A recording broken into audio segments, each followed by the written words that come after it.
నేను అనుకున్న ఇవాళ ఫంక్షన్ కాదు, వర్షం పడుతున్నది అయినా తల్లిదండ్రులు కూడా ఓపిక చూడండి, పిల్లలను పంపించారు, స్పోర్ట్స్ మెన్స్ వచ్చారు. కనుక నా ఉద్దేశంలో అందరు కూడా ఈనాడు రావడానికి కారణం ఒకటే, ఏమైంది రాజీవ్ గాంధీ చేసిన అభివృద్ధి, రాజీవ్ గాంధీ ఆలోచన 21st సెంచరీకి తీసుకుపోయాడు. అదేవిధంగా ఏషియన్ గేమ్స్ చేశాడు. ఇలా నరేంద్ర మోడీ సంవత్సరానికి 2 కోట్ల ఉద్యోగాలు అన్నాడు, కానీ రెండు కూర్చో జగంటే కింద కూర్చుంటే బెస్ట్. ఎందుకంటే అందరు కూర్చోవాలి, తెల్ల బట్టలేదా మన పిల్లలు కూర్చోలేదా, నిలబడొద్దురా భయ్ కూర్చోండి. ఆ వెనకాల ఉన్న ఆ స్కూల్ పిల్లల్ని అందరినీ నీడకి ఇట్లా పెంచుకోరు, ఎండకున్నారు. ఆ ఎండకున్న వాళ్ళు అందరినీ ఇట్లా నీడకి తీసుకోండి. అనిల్, మా ముఖ్యమంత్రి గారు ఎలాంటి ఆలోచన చూడు, పిల్లలను ముందుకు రమ్మంటున్నాడు. అంటే రాజీవ్ గాంధీ కూడా యంగర్ జనరేషన్ కు అవకాశం ఇచ్చాడు. కాబట్టి మీరందరి ముందుకు రండి అమ్మా, రండి పాప, మీరు రండి, కూర్చోండి ఎవరైతే ఉన్నారో. రైట్.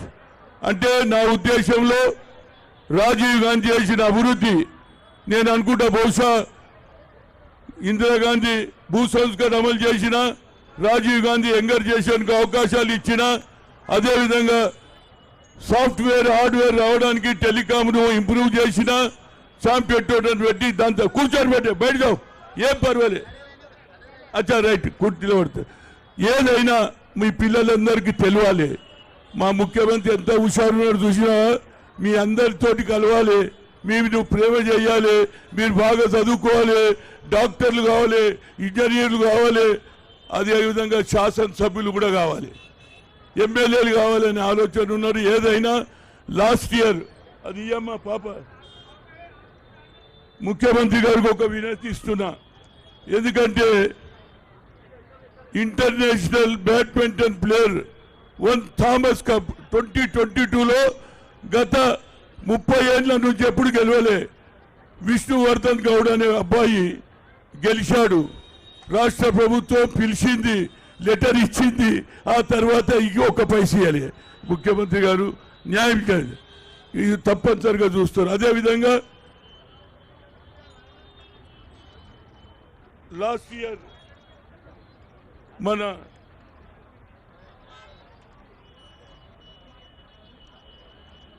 క్రికెట్ ప్లేయర్ ఏం పేరు క్రికెట్ శ్రావణి, లాస్ట్ ఇయర్ నేను 1000 ఇచ్చిన, ఆ తర్వాత అమ్మాయి ఏది లీగల్ మ్యాచ్లు ఆడడానికి శ్రీలంక మలేషియా పోయింది.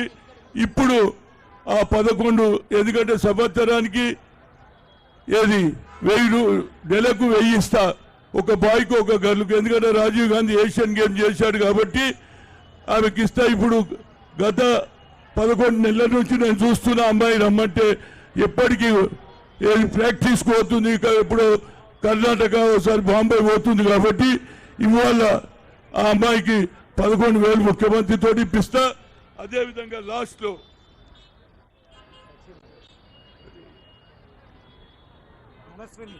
మనశ్రీ ఖోఖో, ఆ తర్వాత సచిన్ హ్యాండ్బాల్ ఇండియా, వీళ్ళిద్దరు కూడా లాస్ట్ లో ఇస్తారు. అంటే నా ఉద్దేశం ఏంటంటే ఇవాళ ప్రభుత్వాలు వస్తాయిపోతాయి, కానీ మా ముఖ్యమంత్రి గారు ఇచ్చిన మాట నిలబెట్టుకొని రైతులకు రుణమాఫీ చేశాడు. అదేవిధంగా రాని వారికి కూడా ఇస్తా అంటున్నాడు. కొంత ఆలస్యమైన ఇస్తామేమో, కానీ దాన్ని కూడా ప్రభావితం చేస్తున్నారు. అన్నిటికంటే నాకు బాధ ఏంటంటే రాజీవ్ గాంధీ స్టాచ్యూ సెక్రటరియట్ ముందు పెడుతుంటే ఒక నాయకుడు అంటాడు దాన్ని కూడగొడతా అంటాడు, ఇంకో నాయకుడు అంటాడు ఇంటర్నేషనల్ ఎయిర్పోర్ట్ కూడా తీసేస్తా అంటాడు. ఎక్కడ న్యాయం రాబాయి ఇది? నువ్వు తెలుగు తల్లి పెడితే మేము వద్దన్నావు రాబాయి, నువ్వు పెట్టుకున్నావాడా? ఇది ఎక్కడ అన్యాయం అండి? నువ్వు తీసేస్తా, స్టాచ్యూ పలగొడతా. అదే మీ నాయన ఎక్కడికి వెళ్ళి వచ్చిండు? ఆనాడు యువజన కాంగ్రెస్ లో నేను ప్రెసిడెంట్, నువ్వు నీ నాయన వైస్ ప్రెసిడెంట్, చంద్రబాబు కూడా నా వైస్ ప్రెసిడెంట్. వీళ్ళందరూ కూడా కాంగ్రెస్కి వెళ్ళి వచ్చినా లేరా బాబు? మీ కొత్త హిస్టరీ ఏం లేదు. మీరు ఎందుకు కోల్పోయిందంటే బీఆర్ఎస్ తీసి ఏదైతే టిఆర్ఎస్ తీసి బీఆర్ఎస్ పెట్టినప్పుడే తెలుగు తల్లిని మర్చిపోయిందా బాబు? ఇక నువ్వు తెలుగు తల్లి చెప్తావేంటి? నువ్వు పెడితే మేము వద్దన్నామా? నువ్వు ప్రగతి భవన్ కట్టించిన మేము కూలగొట్టాంలా భయ్. నువ్వు సెక్రటరీ కట్టిస్తే మేము కూలగొట్టామా? నువ్వు అన్ని ఏంది ఇది కేవలం రోజు రోజు రాహుల్ గాంధీ గారు కన్యాకుమారి నుంచి కశ్మీర్ తిరిగిన తర్వాత ప్రజలలో ఒక విశ్వాసం ఏర్పడింది. ఏమని? నేను పవర్లు వస్తే బడుగు బలైన వర్గాలకు న్యాయం చేస్తాడు, ఎక్స్రే అన్నాడు, జిత్తిన ఇచ్చేదారి ఉద్యమం కులగానే చేస్తా అన్నాడు. కనుక ఆయనకు ఆలోచన వచ్చింది. 240 సీట్లు వచ్చినా ఇంకొక 30-25 వస్తే ఈ దేశ్ కా ప్రధానమంత్రి రాహుల్ గాంధీ బంతాతా. ఇప్పుడు ఆయన అపోజిషన్ లీడర్ ఉన్నాడు. తప్పనిసరిగా పార్లమెంట్ లో బిల్లు పెడితే ఓబీసీ ఎంపీస్ గా గతంలో IIT, IIM, all India institute of medical తో సుప్రీంకోర్టు కొట్టేస్తే సోనియా గాంధీ మళ్ళా మన్మోహన్ సింగ్ బిల్ పాస్ అయిందా లేదా? అదేవిధంగా రాహుల్ గాంధీ గారు బిల్లు పెడితే రాష్ట్ర మొత్తంలో, దేశం మొత్తంలో ఎంపీలను కూడగొట్టి, అదేవిధంగా మా ముఖ్యమంత్రి వారికి ధన్యవాదాలు. అసెంబ్లీలో బిల్లు పెట్టారు. కులగణక మీద 150 కోట్లు కూడా ఇచ్చారు. కులగణ మొదలు పెట్టండి, ఆ తర్వాతనే ఎలక్షన్ పెట్టాలని కోరుతూ ఇప్పటికే చాలా ఎక్కువ మాట్లాడినా హనుమంతరావుకు మైకి ఇస్తే ఎక్కువ మాట్లాడుతుంటున్నాడు. కనుక నా ఉద్దేశంలో ఆయన కొద్దిగా లేటు వచ్చింది కాబట్టి నేను కూడా ఒక అడ్వాంటేజ్ తీసుకున్నా. ఇప్పుడు నా ఉద్దేశంలో दीपा मुंशी गाరు మాట్లాడతారు, మన इंचार्ज वाले।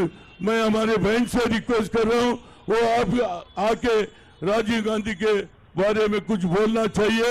आप इंचार्ज है, आपके जमाने में कांग्रेस सरकार भी आई और रेवंत रेड्डी सीएम बना, डिप्टी सीएम भट्टी विक्रमन। मैं आपसे गुजारिश करूँ, అసలైన తొలి వెలుగు. ఫాలో వాట్సాప్ @తొలి వెలుగు official.